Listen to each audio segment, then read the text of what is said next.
சென்னை மெரினாவிலும் கட்சி சார்பின்றி காலை முதலே ஜல்லிக்கட்டு ஆதரவாளர்கள் போராட்டத்தில் ஈடுபட்டுள்ளனர். தற்போதைய விவரங்களை தலைமைச் செய்தியாளர் மகாலிங்கத்திடம் கேட்கலாம். மகாலிங்கம், எத்தனை பேருடன் இந்த போராட்டம் ஆரம்பித்தது? தற்போது அந்த இடத்தில் எவ்வளவு பேர் கூடியிருக்கிறார்கள்? எவ்வளவு நேரமாக இந்த போராட்டம் நீடித்து வருகிறது?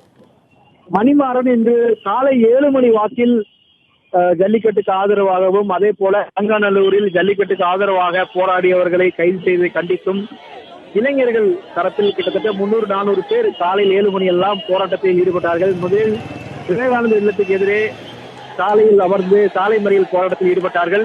அதற்கு பிறகு காவல்துறையினர் தலையிட்டு அவர்களை கடற்கரை சாலையினுடைய நடைபாதையில் தற்போது அமர்ந்து போராட்டத்தில் ஈடுபட்டுக் கொண்டிருக்கிறார்கள். அதற்கான அனுமதியை காவல்துறையினர் வழங்கியிருக்கிறார்கள் என்று சொல்ல வேண்டும். ஏனென்றால் இது அனுமதிக்கப்பட்ட போராட்டம் நடத்தும் பகுதி அல்ல. இருந்த போதிலும் இந்த மாணவர்கள் தன்னெழுச்சியாக போராட்டத்தை முன்னெடுப்பதால் காவல்துறையினருக்கு வேறு வழி இல்லாமல் இருக்கிறது என்றுதான் சொல்ல வேண்டும். இந்த போராட்டத்தை பொறுத்த வரைக்கும் இப்போது தொடர்ந்து விரிவாகிக் கொண்டிருக்கிறது என்று சொல்லலாம். சாரை சாரியாக இளைஞர்களும் இளைஞர்களும் தொடர்ந்து இந்த போராட்டத்திற்கு ஆதரவாக தற்பொழுது களமிறங்கி இருக்கிறார்கள் என்று பார்க்க வேண்டும். இந்த போராட்டம் தொடங்கியதிலிருந்து இப்போது ஒப்பிட்டு பார்த்தால் பல மடங்கு இளைஞர்களுடைய கூட்டம் அதிகமாயிருக்கிறது என்று சொல்ல வேண்டும். இது ஒரு புதுமையான ஒரு களமாகத்தான் அனைவரும் பார்க்கிறார்கள். ஒரு அரசியல் தரப்போ அல்லது அரசு தலைவருடைய அழைப்போ எதுவுமே இல்லாமல் முழுக்க சமூக வலைதளங்கள் மூலமாக தகவல்கள் பரிமாறப்பட்டு ஆர்வமுள்ள இளைஞர்கள் மட்டுமே உந்தப்பட்டு இந்த போராட்டத்தில் பங்கேற்றிருக்கிறார்கள் என பார்க்கப்படுகிறது. எனவே இதற்கு இந்த போராட்டத்திற்கு என்று ஒருங்கிணைப்போ அல்லது முக்கியமான தலைவர்களோ இல்லை என்றுதான் சொல்ல வேண்டும். அனைவருமே இதில் முக்கியமான பங்கு வகிக்கிறார்கள் என்றுதான் இந்த போராட்டத்தை பார்க்க முடிகிறது. அனைவருக்குமே கருத்து இருக்கிறது என்றுதான் இருக்கிறது. சென்னை மெரினாவிலும் கட்சி சார்பின்றி காலை முதலே ஜல்லிக்கட்டு ஆதரவாளர்கள் முக்கிய கோரிக்கை ஒன்றை முன்வைத்திருப்பதாக தகவல் வெளியாகி இருக்கிறது. தற்போதைய விவரங்களை தலைமை செய்தியாளர் மகாலிங்கத்திடம் கேட்கலாம். மகாலிங்கம், அங்கு இருப்பவர்கள் தற்போது என்ன கோரிக்கைகளை முன்வைத்திருக்கிறார்கள்? மணிமாறன், தற்பொழுது போராட்டம் வலுப்பெற்றிருக்கிறது என்று சொல்ல வேண்டும். போராட்டக்காரர்களோடு மூத்த காவல்துறை அதிகாரிகளும் வருவாய்த்துறை அதிகாரிகளும் நேரில் சென்று பேச்சுவார்த்தை நடத்தினார்கள். அந்த பேச்சுவார்த்தையில் போராட்டத்தில் ஈடுபட்டுக் கொண்டிருக்கக்கூடிய இளைஞர்கள் முன்வைத்த ஒரே ஒரு கோரிக்கை, தற்பொழுது தமிழக முதலமைச்சர் ஓ பன்னீர்செல்வம் நேரில் வந்து பேச்சுவார்த்தை நடத்த வேண்டும் என்ற ஒத்த கோரிக்கையை முன்வைத்திருக்கிறார்கள். காவல்துறை அதிகாரிகளோ வருவாய்த்துறை அதிகாரிகளோ சமாதானப்படுத்தினால் கிளம்பி செல்ல மாட்டோம் என்ற தகவல் தற்பொழுது காவல்துறை தரப்பில் சொல்லப்பட்டிருக்கிறது. எனவே இந்த போராட்டம் காலையை ஒப்பிடும் பொழுது வீரியம் அடைந்திருக்கிறது என்று சொல்ல வேண்டும். அதிக எண்ணிக்கையில் கூட்டம் வந்து கொண்டே இருக்கிறது. இளைஞர்களும் சமூக ஊடகங்கள் மூலமாக ஒன்றிணைந்து இந்த போராட்டத்தை முன்னெடுக்கிறார்கள். தொடர்ந்து இருக்கிறார்கள் சமூக வலைதளங்கள் மூலமாக என்பதை பார்க்க முடிகிறது. பீட்டா அமைப்பை தடை செய்ய வேண்டும், அவசர சட்டம் பிறப்பிக்கப்பட்டு ஜல்லிக்கட்டு நடத்தப்பட வேண்டும் என்பது ஒற்றை முழக்கமாக இருக்கிறது. காலை முதல் தொடர்ந்து ஓய்வில்லாமல் முழக்கத்தை முன்வைத்து வருகிறார்கள். அதே போல அரசியல்வாதிகள் யாரும் இங்கு வர வேண்டாம், அரசியல் தொடர்பு எங்களுக்கு வேண்டாம் என்ற ஒரு விஷயத்தையும் தொடர்ந்து முன்வைக்கிறார்கள்.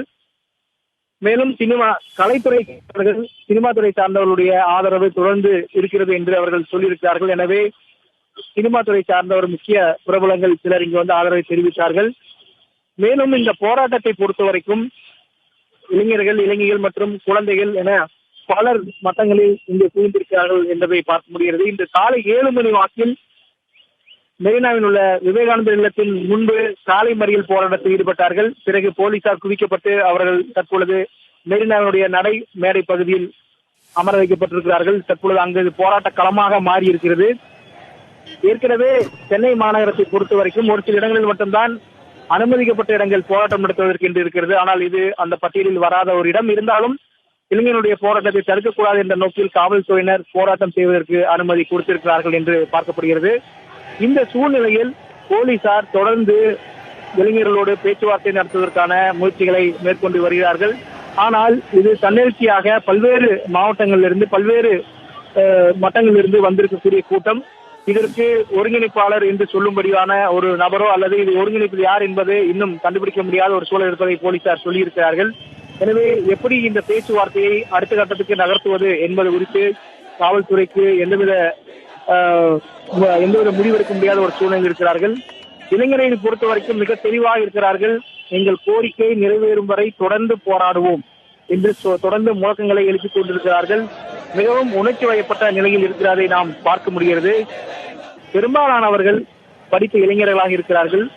பெரும்பாலானவர்கள் மாணவர்களாக இருக்கிறார்கள் என்பதையும் பார்க்க முடிகிறது. அதே போல இளைஞர்களும் பெரும்பாலானவர்கள் மாணவர்கள் கல்லூரி அல்லது கல்லூரி படித்து முடித்துவிட்டு பணிக்கு செல்லும் நபர்களாக இருப்பதையும் பார்க்க முடிகிறது.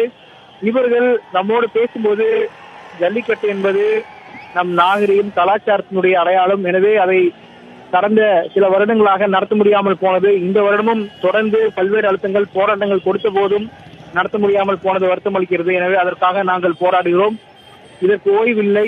இந்த போராட்டத்தின் மூலமாக தமிழகம் முழுவதும் போராட்டம் வெடிக்கும் என்ற ஒரு தகவலை சொன்னார்கள். தற்பொழுது தமிழகம் முழுவதும் பல இடங்களிலே ஜல்லிக்கட்டுக்கு ஆதரவாகவும் அலங்காநல்லூரில் ஜல்லிக்கட்டுக்கு ஆதரவாக போராடியவர் கைது செய்யப்பட்டதை கண்டித்தும் போராட்டங்கள் தொடர்ந்து நடைபெற்று கொண்டிருக்கிறது.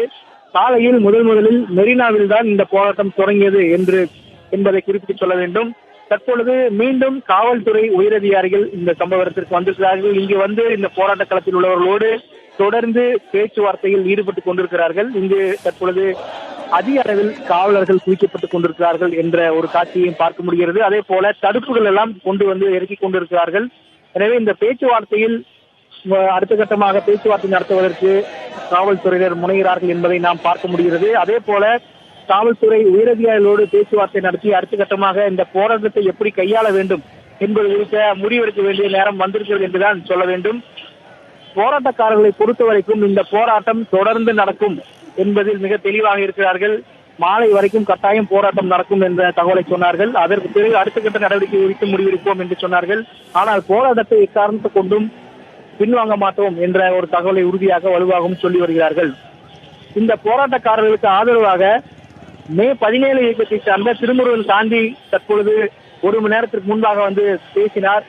போராட்ட இளைஞர்கள் மத்தியில் பேசும் பொழுது இந்த போராட்டத்தை நல்லபடியாக முன்னெடுக்க வேண்டும், எந்தவித அரசியல் கலப்போ அல்லது திரைத்துறையினர் கலப்போ இல்லாமல் இந்த போராட்டம் முன் செல்ல வேண்டும் என்ற ஒரு கோரிக்கையை முன்வைத்தார். அதே போல சமூக இளைஞர்கள் மூலமாக ஒன்று கூடினோம், போராடினோம், கலந்தோம் என்று இருக்கக்கூடாது என்ற ஒரு கருத்தையும் இளைஞர்கள் மத்தியில் பேசினார். எனவே அடுத்த கட்டமாக அது எப்படி எடுத்துச் செல்ல வேண்டும் என்பது குறித்து யோசிக்க வேண்டும், அனைவரும் ஒற்றுமையாக செயல்பட வேண்டும் என்ற ஒரு கருத்தை முன்வைத்தார். இந்த சூழ்நிலையில்தான் தமிழகத்தினுடைய எதிர்க்கட்சி தலைவரும் திமுகவினுடைய செயல் தலைவருமான மு.க. ஸ்டாலின் ஆதரவு தெரிவிப்பதற்காக இங்கு வந்தார். மாணவர்கள் அமர்ந்திருக்கக்கூடிய பகுதிக்கு செல்ல முயற்சி செய்த பொழுது இளைஞர்கள் நீங்கள் வர வேண்டாம் என்ற ஒரு கோஷத்தை முழக்கத்தை முன்வைத்தார்கள். இதனால் அவர் உள்ளே செல்ல முடியாமல் திரும்பினார். ஆனால் அப்பொழுது செய்தியாளர்களும் பேசிய ஸ்டாலின் ஒன்றை மிக தெளிவாக சொன்னார். இளைஞர்களுடைய போராட்டத்தை வரவேற்பதாகவும் அதற்கு தொடர்ந்து திமுகவினுடைய ஆதரவு எப்போது இருக்கும் என்ற ஒரு தகவலை சொன்னார். அது மட்டுமல்லாது இந்த தை மாதம் முடிவதற்குள்ளாவது ஜல்லிக்கட்டு நடத்துவதற்கான அனுமதியை மத்திய மாநில அரசுகள் பெற்று ஜல்லிக்கட்டை நடத்த வேண்டும், அதற்கான அழுத்தமாக இந்த போராட்டம் இருக்கும் என்று அவர் கருதுவதாக சொன்னார். தொடர்ந்து தற்பொழுது அதிக அளவு காவல்துறையினர் இங்கு குவிக்கப்பட்டுக் கொண்டிருக்கும் காட்சிகளை பார்க்க முடிகிறது.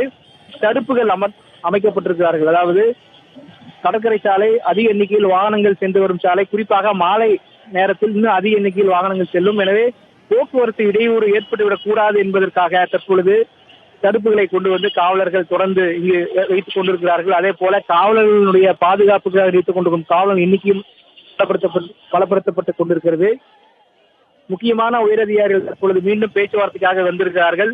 மாணவர்களோடு பேச அவர்கள் திட்டமிட்டு சொல்லப்பட்டிருக்கிறது. எனவே அடுத்த கட்டமாக கோரிக்கை என்ன, எப்படி இதை பரிசீலிப்பது, யார் வந்து உங்களோட பேச வேண்டும், இப்படி பல அம்சங்கள் கொண்டு தற்பொழுது மூத்த காவல்துறை அதிகாரிகள் பேச்சுவார்த்தையை முன்னெடுத்திருக்கிறார்கள். ஆனாலும் இந்த கூட்டத்தை பொறுத்த வரைக்கும் பல மட்டங்களிலிருந்து வந்திருப்பதால் ஒரு முடிவு எப்படி எடுப்பது அல்லது யார் சொல்லி இந்த முடிவை எப்படி ஏற்றுக்கொள்வது என்ற விஷயங்கள் எல்லாம் இன்னும் விவாத பொருளாகவே இருக்கிறதை நாம் பார்க்க முடிகிறது. மணிமாறன்.